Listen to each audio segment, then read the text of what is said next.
चला रेसिपी मराठीमध्ये आज आपण बघणार आहोत पनीर फ्राय। त्याकरिता इथे मी 200 ग्रॅम पनीर ह्या आकारामध्ये कट करून घेतले। आता पनीरला लावण्यासाठी एक पेस्ट तयार करून घेऊया।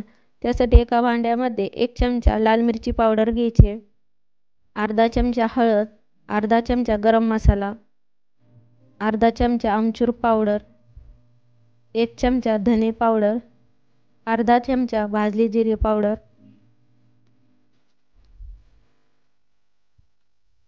अर्धा चमचा आलं लसूण पेस्ट, 1 चमचा कॉर्नफ्लॉवर, चवीनुसार मीठ घालूया, 1 चमचा दही घालायचे। दही शक्यतो ताजे वापरायचे आणि घट्ट असं दही वापरायचे। आता हे सर्व आपण मिक्स करून घेऊयात।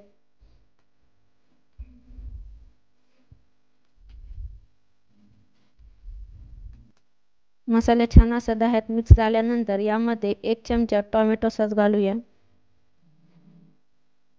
टोमॅटो सॉस घातल्यानंतर हे सर्व पुन्हा मिक्स करून घ्यायचे।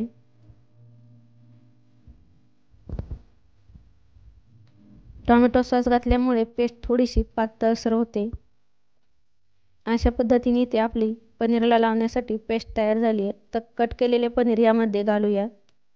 आता ही पेस्ट आपण सर्व पनीरला छान अशी लावून घ्यायची सर्व बाजूने। याच पद्धतीने इथे मी सर्व पनीरला ही पेस्ट लावून घेते।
त्यानंतर एका डिश मध्ये हे काढून घेऊयात।